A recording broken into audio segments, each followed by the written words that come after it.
ایک خاتون ڈاکٹر، ایک سرکاری ہسپتال، سینکڑوں لوگوں کی موجودگی اور پھر چند سیکنڈ میں سب کچھ بدل گیا۔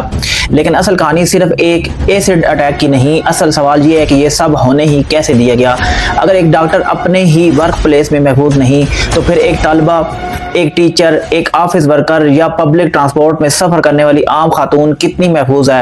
اور سب سے اہم سوال، ہم ہر بڑے سانحے کے بعد جاگتے کیوں ہیں، پہلے کیوں نہیں؟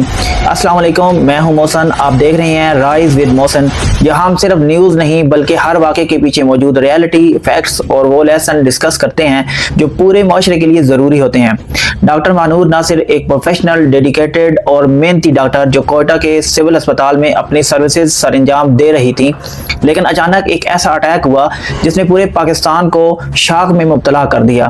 رپورٹس کے مطابق ان پر تیزاب پھینکا گیا۔ ابتدائی انفارمیشن میں برنز کے حوالے سے مختلف فگرز سامنے آئیں۔ کچھ ذرائع نے 35% برنز کا ذکر کیا جبکہ بعض رپورٹس میں 70% برنز کی بات کی گئی۔ اگرچہ حتمی میڈیکل رپورٹ ابھی مکمل طور پر پبلک نہیں ہوئی، لیکن ایک حقیقت بالکل واضح ہے، ایسڈ اٹیک صرف جسم پر حملہ نہیں ہوتا، یہ انسان کے confidence, personality, mental health, social life اور مستقبل پر بھی گہرے اثرات چھوڑتا ہے۔ اسی وجہ سے انہیں فوری طور پر ایئر ایمبولینس کے ذریعے کوئٹہ سے کراچی منتقل کیا گیا تاکہ انہیں بہتر ٹریٹمنٹ فراہم کی جا سکے۔ لیکن افسوس کی بات یہ ہے کہ ڈاکٹر مانور ناصر اس قسم کے ظلم کا شکار ہونے والی پہلی خاتون نہیں ہے۔ ہم اس سے پہلے بھی ایسے کئی دلخراش کیسز دیکھ چکے ہیں۔ نور مقدم کا کیس آج بھی قوم کے ذہن میں تازہ ہے، قندیل بلوچ کا سانحہ آج بھی لوگوں کو یاد ہے، فاخرہ یونس کی کہانی آج بھی تیزاب گردی کے خلاف ایک دردناک مثال سمجھی جاتی ہے، اور ان کے علاوہ بھی بے شمار ایسے وکٹمز ہیں جن کی زندگیاں ایک لمحے میں بدل گئیں۔ ہر بار ایک ہی پیٹرن سامنے آتا ہے، کچھ دن ہیڈ لائنز بنتی ہیں، کچھ دن سوشل میڈیا پر ٹرینڈ چلتا ہے، کچھ دن ڈیبیٹس ہوتی ہیں، پھر ایک نیا واقعہ آ جاتا ہے اور پرانا واقعہ آہستہ آہستہ لوگوں کی یادداشت سے غائب ہو جاتا ہے۔ لیکن یہاں ایک اہم سوال پیدا ہوتا ہے، آخر ایسا کیوں ہوتا ہے؟ پہلی وجہ، تھریٹس کو سیریس نہ لینا۔ اکثر اوقات جب کوئی خاتون یہ کہتی ہے کہ اسے دھمکیاں مل رہی ہیں یا کوئی اسے مسلسل ہراساں کر رہا ہے تو لوگ اسے معمولی سمجھ لیتے ہیں۔ گھر والے کہتے ہیں فکر نہ کرو، کچھ نہیں ہوگا، دوست کہتے ہیں اگنور کرو، خود ہی ختم ہو جائے گا۔ لیکن کرمنل سائیکالوجی یہ بتاتی ہے کہ بہت سے وائلنٹ کرائم سے پہلے واضح وارننگ سائنس موجود ہوتے ہیں۔ اس لیے اگر کوئی شخص مسلسل تھریٹ دے رہا ہے، ہراساں کر رہا ہے یا غیر معمولی رویہ اختیار کر رہا ہے تو اسے ہرگز اگنور نہ کریں۔ دوسری وجہ، کمزور سیکورٹی سسٹم۔ یہ واقعہ ایک ہسپتال میں پیش آیا، لیکن سوال صرف ہسپتال کا نہیں۔ روزانہ لاکھوں خواتین بسوں، ویگنوں، یونیورسٹیوں، دفاتر، شاپنگ سینٹر اور مختلف پبلک ایریز میں آتی جاتی ہیں۔ اگر ایک شخص خطرناک مادہ لے کر ایک بڑے سرکاری ہسپتال تک پہنچ سکتا ہے تو یہ پورے سیکورٹی فریم ورک کے لیے ایک بڑا سوال ہے۔ ہسپتال ہو، بس ٹرمینل ہو، یونیورسٹی ہو یا کوئی اور پبلک مقام، ہر جگہ بنیادی سیفٹی پروٹوکول کا مؤثر ہونا ضروری ہے، کیونکہ خواتین کا تحفظ صرف ایک سوشل ایشو نہیں بلکہ ایک بنیادی حق ہے۔ تیسری اور سب سے اہم وجہ، لا امپلیمنٹیشن کا مسئلہ۔ قانون موجود ہے، acid control and acid crime prevention act موجود ہے، سزائیں بھی موجود ہیں، لیکن اصل سوال قانون کی موجودگی نہیں، قانون پر عمل درآمد ہے، کیونکہ دنیا بھر میں مضبوط سوسائٹیز صرف قانون سے نہیں بنتی، وہ قانون کی امپلیمنٹیشن سے بنتی ہیں۔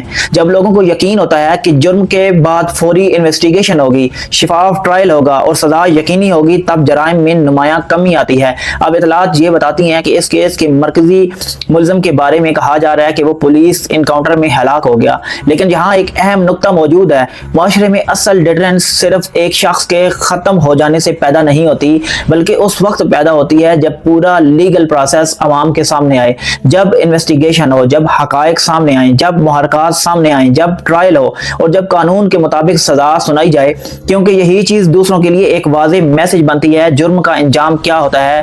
دنیا کے مختلف ممالک میں خواتین کے تحفظ کے لیے سخت قوانین اور مضبوط امپلیمنٹیشن موجود ہے۔ مثال کے طور پر سعودی عرب سمیت کئی ممالک میں ہراسگی اور خواتین کے خلاف جرائم پر سخت قانونی کارروائی کی جاتی ہے۔ اس لیے لوگ کسی بھی غیر قانونی حرکت سے پہلے کئی مرتبہ سوچتے ہیں۔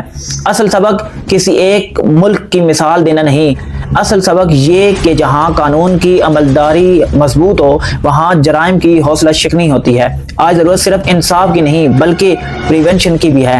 بہتر سیکورٹی، بہتر مانیٹرنگ، بہتر چیکنگ، خواتین کے لیے محفوظ کمپلینٹ سسٹم، خطرناک کیمیکلز کی فروخت پر مؤثر کنٹرول اور ہر ادارے میں واضح سیفٹی پروٹوکول، یہ سب اب آپشن نہیں رہے، یہ ضرورت بن چکے ہیں۔ اور میں خاص طور پر ان تمام خواتین سے کہنا چاہتا ہوں، اگر کوئی شخص آپ کو مسلسل تھریٹ دے رہا ہے، اگر کوئی آپ کا پیچھا کر رہا ہے، اگر کوئی آپ کو غیر محفوظ محسوس کروا رہا ہے تو اسے معمولی مت سمجھیں، خاموش مت رہیں، رپورٹ کریں، ریکارڈ کریں اور اپنے قریبی لوگوں کو آگاہ کریں، کیونکہ بعض اوقات بروقت ایکشن ایک بڑے سانے کو روک سکتا ہے۔ اور آخر میں ڈاکٹر ماہنور ناصر آج ایک وکٹم کے طور پر دیکھی جا رہی ہیں، لیکن حقیقت یہ ہے کہ یہ صرف ایک فرد کا زخم نہیں، یہ پورے معاشرے کی ضمیر پر ایک سوال ہے۔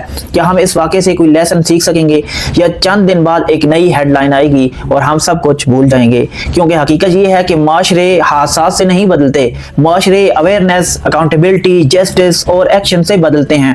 دعا ہے کہ اللہ تعالیٰ ڈاکٹر ماہنور ناصر کو مکمل صحت عطا فرمائے، انہیں طاقت دے اور ان کے اہل خانہ کو صبر عطا فرمائے۔ میں ہوں محسن اور آپ دیکھ رہے تھے رائز ود محسن، جہاں ہمارا مقصد صرف انفارمیشن دینا نہیں بلکہ شعور پیدا کرنا ہے۔ اگر آپ سمجھتے ہیں کہ خواتین کی سیفٹی، قانون کی عملداری اور معاشرتی ذمہ داری پر سنجیدگی سے گفتگو ہونی چاہیے تو اس ویڈیو کو زیادہ سے زیادہ شیئر کریں، کیونکہ تبدیلی ہمیشہ ایک آواز سے شروع ہوتی ہے اور پھر وہی آواز ایک موومنٹ بن جاتی ہے۔